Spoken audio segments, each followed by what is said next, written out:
From the Virginia Audio Collective at WTJU 91.1 FM and Brown College at the University of Virginia, this is Circle of Willis, human stories of the science that shapes our world. Content warning. This episode contains mentions of domestic violence and childhood poverty.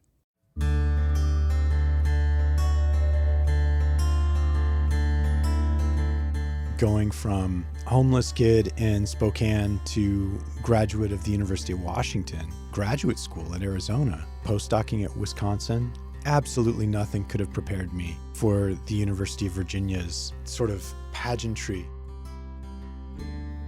Welcome back to Circle of Willis. I am the producer, Sage Tangway, and I am joined today by Kaylin. Hello, everyone. Kaylin is our wonderful production assistant, and we are going to be the main voices here in this little intro because our guest is our host, Jim Coan. We'll talk about this at the end of the episode a little bit more, but Circle of Willis is about to undergo a lot of different changes, and we thought what better way to sort of close the book on this first era of the show by interviewing the founder and host. Exactly. So in this discussion, you'll hear a little bit about some of his original motivations for Circle of Willis and what he's trying to put into the world through this podcast. We really thought this was a great time to just focus on his career and what brought him to the point of being a psychology professor here at UVA.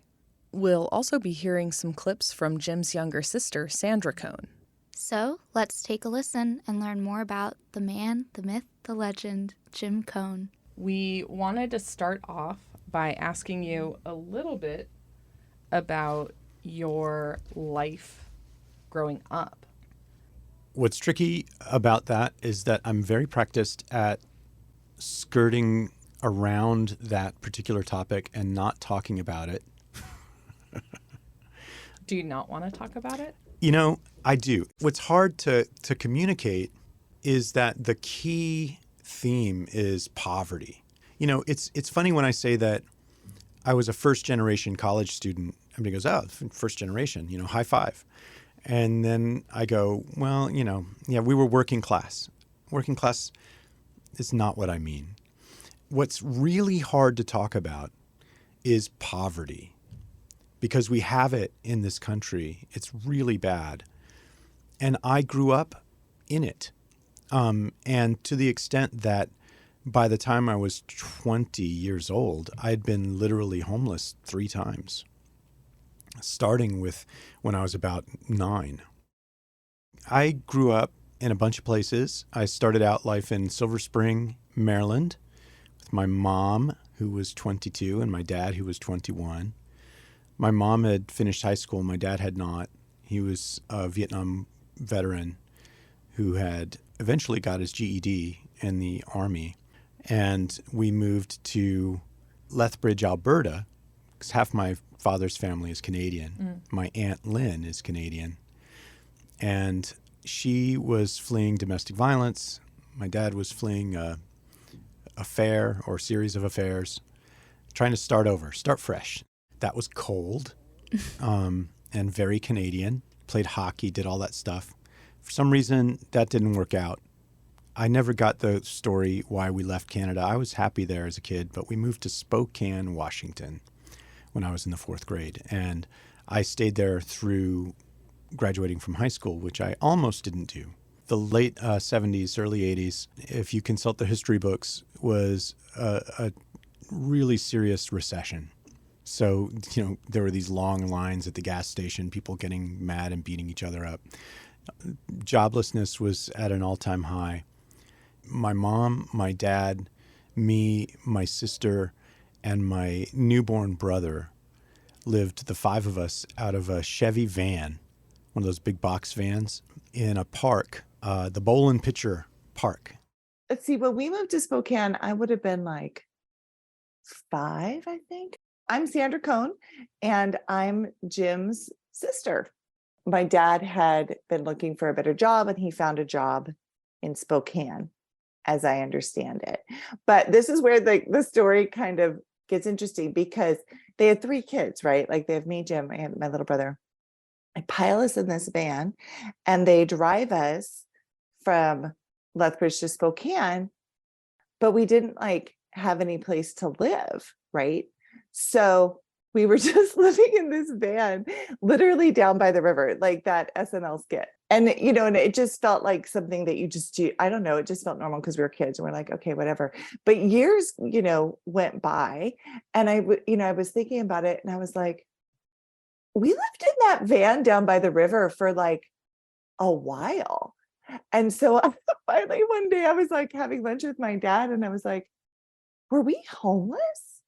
Like, were we like, and he was like, no, I mean, we weren't homeless. We just didn't have a place to live. And I was like, okay, so we were homeless. And he was like, no, we weren't homeless. We were just camping in the city by the river. And I was like, pretty sure that's like called being homeless, Dad. Then I decided to ask my mom about it. And she said the same thing. She's like, no, we weren't homeless. We just didn't have a place to live. And so we were just living in the van until we found a place to live. I was like, oh, okay. But for a while, like for a while. And she was like, well, we were just getting things set up and secured and, We lived there for several months, finally got into a house. My father, he just died last year. He was a tremendously wonderful person who was very seriously traumatized by many things in his life, not least the war, his own father having been shot in Korea when he was a kid, his mom dying of cancer when he was 16. He spent a lot of time on the streets just living as a homeless person in his teenage years. All of that was sort of coming to a head with him, and we had lots of domestic violence, lots of chaos. Eventually, my father saved us all by running away because he could not control himself. My mother, however, became pregnant by my dad around that time, and the zygote, the baby, implanted itself in her fallopian tube. It was misdiagnosed as mono, and it burst, and she basically bled to death. They revised her, but not before she sustained some pretty serious brain damage to her right prefrontal cortex. I have all of her old records now after becoming a neuroscientist. She went in one person and came out a different person. My dad was gone. I was about 12 years old. I had 2 younger siblings, and we had to keep going. So I just sort of took over the running of the house. That did not include income financially. So we slowly lost our heat. We slowly lost our electricity. We lost all of the things that you would usually use to live in a house. And we started heating the house with coal that I would put in a wood burning stove that we had in the basement. And that's how I burned my house down. I would usually clean out the stove once a week or so and bury the ashes in the backyard. But one day I wanted to watch a show. It was a movie that featured Kiss, the rock band. I was a big Kiss fan. Rushing around to see the show, I put the ashes in the carport next to the kitchen. And the next morning, the entire house was engulfed in flames by 4 a.m. I ran back into the house after we got all out to get the dog and got a pretty bad burn on my shoulder. Then we were homeless again. Did Jim tell you that he blamed me? He let me take the fall for the house fire? Oh my gosh, no, please tell me. Oh, yeah. Yeah. So fun fact, about 2 weeks before our house fire, I had been over at my friend's house and we were left unattended because, again, it was the 80s. I don't know. Parenting was very different. And we were in like the 3rd grade. And we had built this fort out of sheets and we lit the fort with candles, right? Because it was pretty. And then, of course, the fort caught fire and then we burnt her house down. That happened like 2 weeks before our house fire. Then our house catches on fire. Like, it was a major house fire. Like, we almost didn't get out of the house, right? Well, the police came and they're like, trying to figure this out. And they were like, well, we found a bag of ashes in the woodpile. And so Jim's like, oh, Sandy must have done that, right? And then they're like, well, Sandy did just burn down her friend's house 2 weeks before, and her parents are like going through divorce. So then it was like, I'm this like tiny pyromaniac child or something that has like emotional problems and is like burning down houses. It like became a thing. And then years later, he's like, yeah, I was the one who put the ashes in the wood because I didn't want to take them to the garden. So real nice, Jim Coan. But for like years, like that was on me. Moved back into the house just in time for it to get foreclosed, and then on and on and on. There were many times where we just couldn't eat. I had to steal food from the grocery store. Anyway, I barely graduated from high school. I was a terrible student. I improbably was nominated by a teacher who loved me to represent Spokane in a sister city agreement that included a visitation to China. So I went to China, came back, tried to make something work at Eastern Washington University. That was a disaster. I just walked out. Was it any one factor or a combination of factors you could talk about that made you leave? I just had no idea what I was doing or why it was important. I don't know why I did it. So then I went to community college in Spokane for a little bit. The only thing I got out of that was a really bad affair with one of my teachers. And then I cooked, worked, roofed. I was a roofer for a long time. I went to Taiwan to live for a little while. That turned out to be a disaster. I got arrested there because I stayed longer than my visa. Totally not romantic. Eventually got in serious trouble for threatened violence and was told by people with badges and official titles that I either had to face the legal music or go to therapy. And I thought, well, these suckers, sure, I'll do therapy. I'm not going to jail. And that therapy was really great. It was a pro bono case from a guy who was at the time the chair of the psychiatry department at the University of Washington in Seattle. I went back and got an associate degree at Shoreline Community College. I was able to transfer to the University of Washington. My very first quarter at the University of Washington, I did this extra credit assignment with Elizabeth Loftus that became a huge thing. And my future was pretty much set after that. I was going to be a researcher in psychology one way or the other. Started working with John Gottman. Went to graduate school at the University of Arizona. Got my PhD in clinical psychology with an emphasis in neurophysiology. Did a postdoc at Wisconsin. And then I came here. And I was like, what the hell is this place? I thought I was through all that. Are you referring to the class dynamics of the University of Virginia? Yes.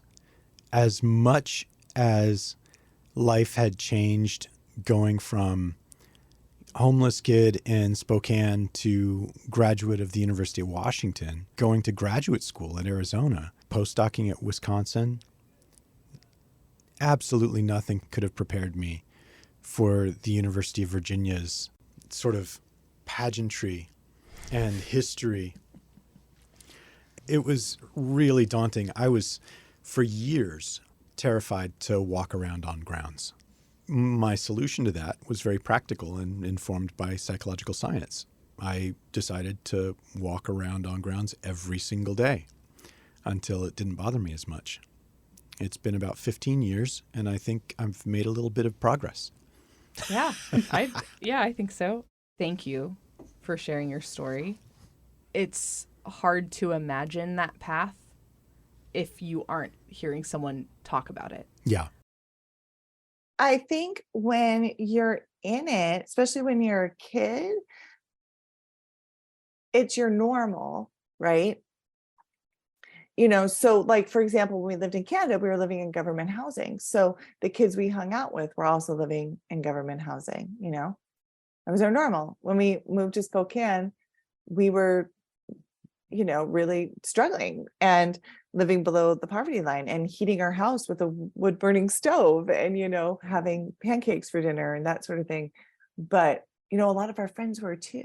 And I think like when it's just your normal, it's just your normal.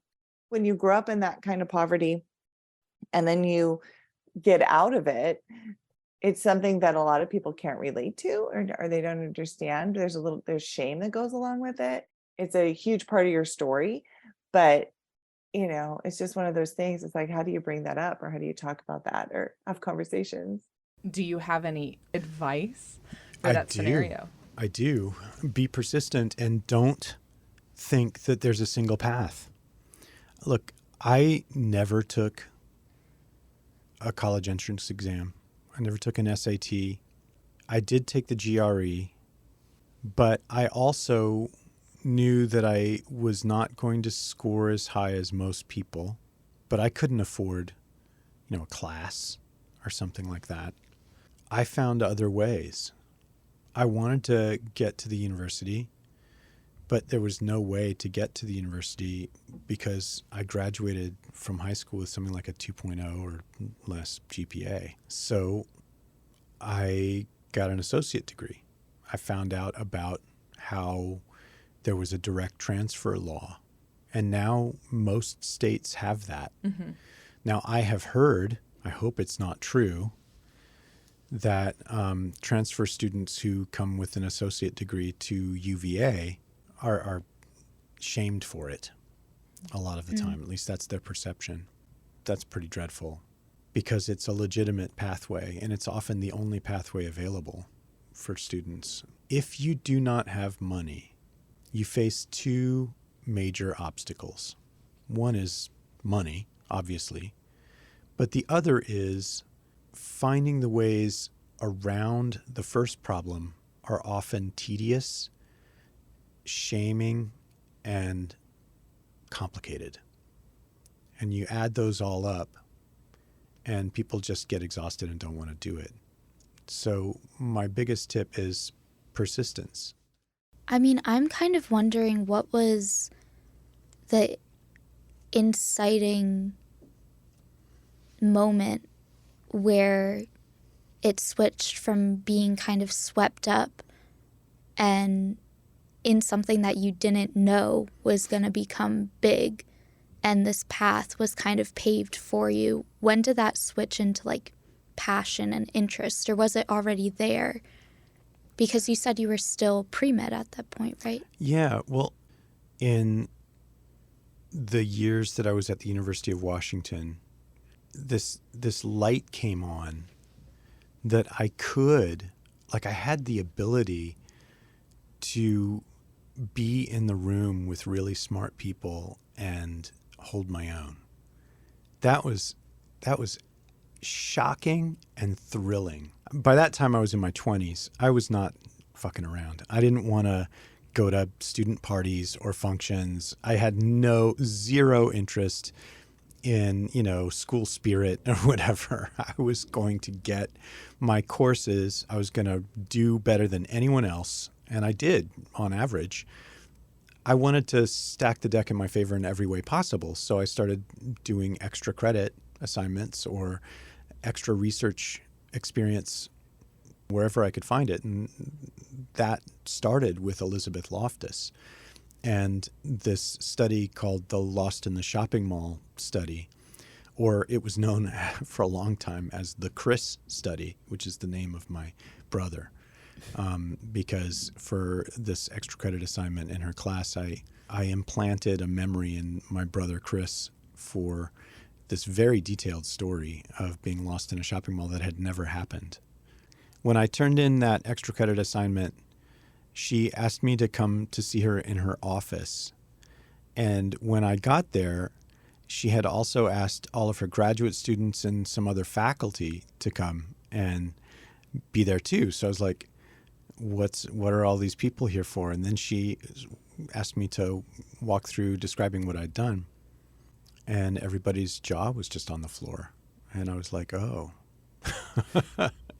something important happened. my life was forever changed. People in all quarters of my life at the time, faculty, etc., made the incorrect attribution that I knew how to do research and that I was some kind of prodigy. Nope. I did not know what I was doing. So I got the hell out of there.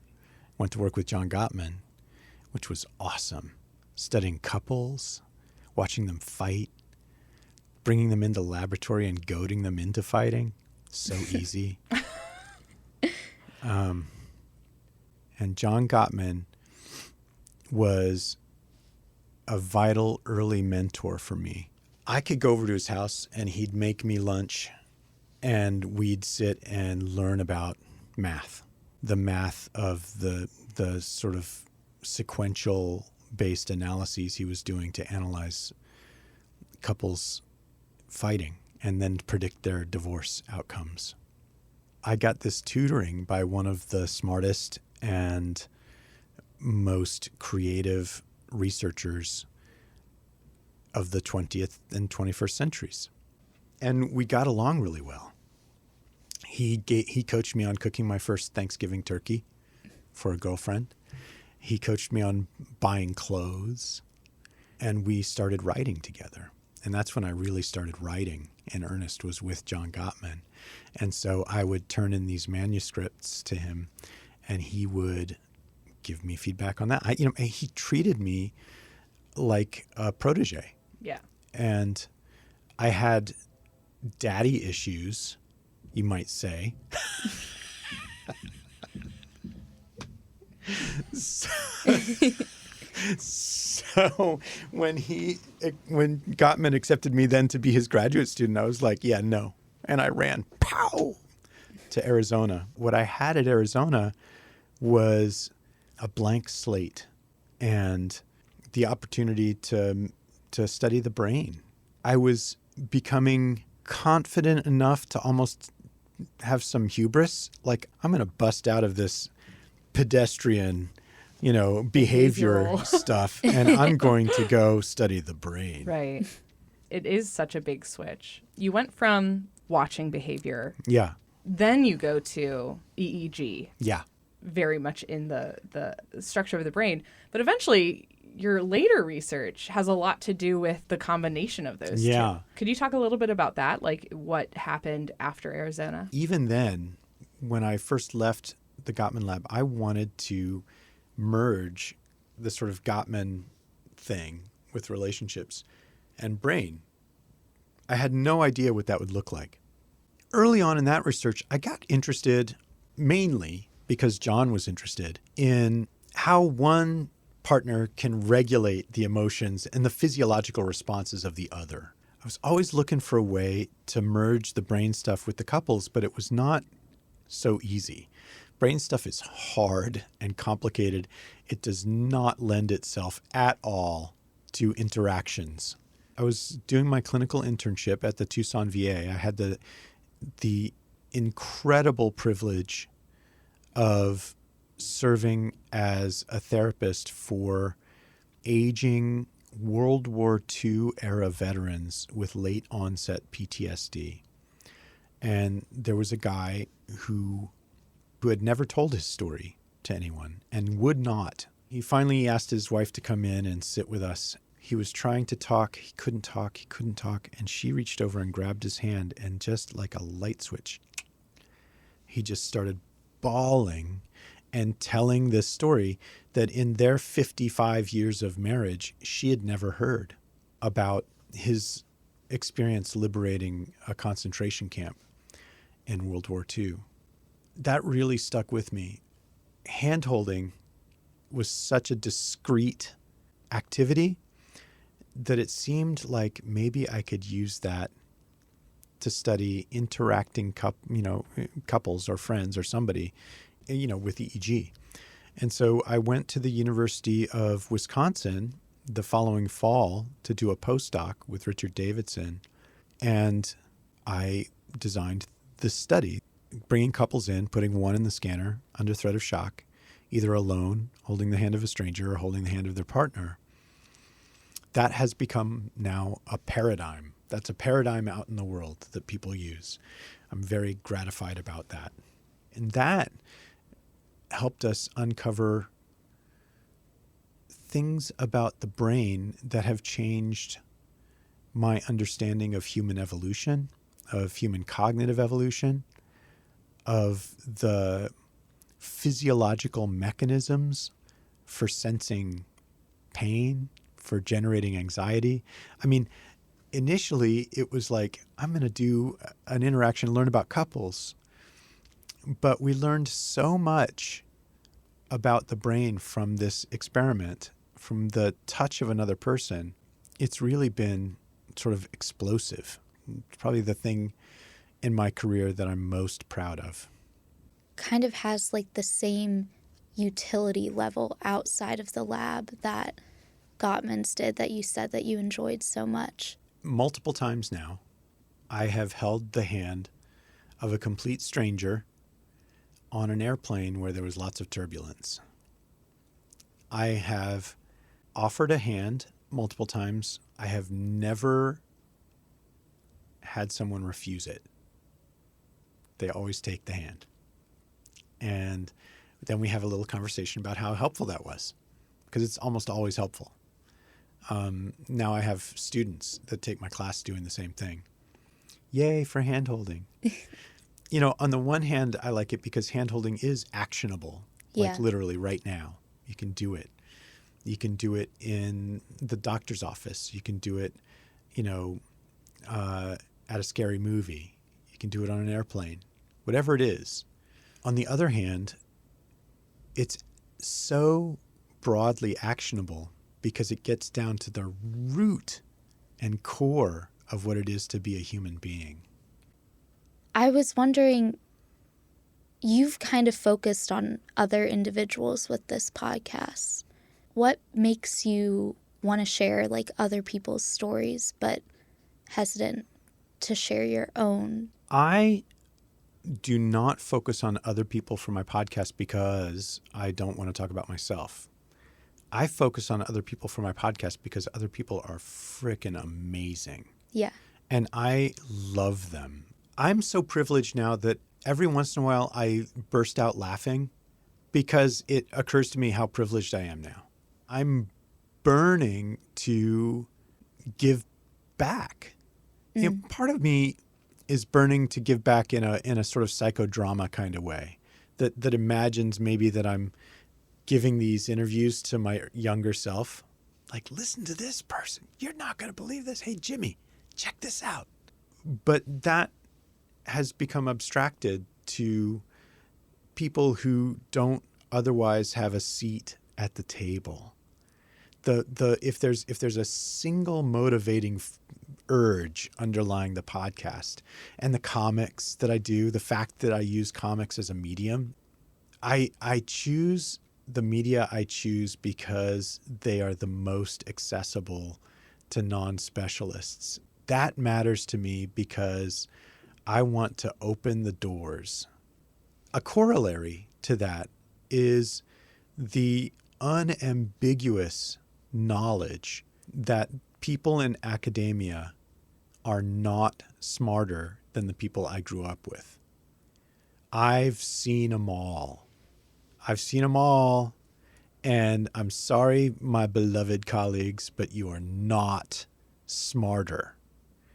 You have different language. You have privileged access. You have beautiful campuses to stroll around, but you are not smarter. And I want to give the very brilliant, curious, passionate, excited people who don't have our privilege access to our stuff.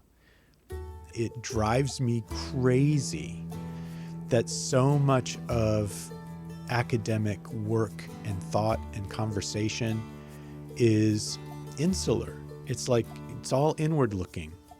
But the idea of transforming that into something that someone like my mom can listen to and be entertained by while learning. If there's one thing in my life that I'm really passionate about, it's that.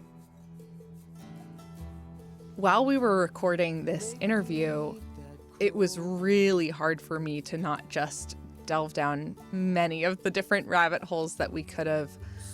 We have some experience with Jim from working on the show with him, but it was very interesting to learn so much about where he's from and how that has influenced his work. Yeah, definitely through working with him, he dropped some bombs here and there about his past, but hearing him reflecting and being able to look at his life in this narrative way made his research seem more impactful and what he's trying to discover about humanity and sociality and how we affect one another. You know, it's not unique to Jim that he had early interactions or events happen in his early life that then led to what he wanted to study and what he ended up doing with his professional work. I think this is an extremely common thing, but it's not always what we talk about when we talk about research, and it's a huge focus of this show. That brings me to what we're about to do with the production of Circle of Willis. We're actually going to be taking a little bit of a break.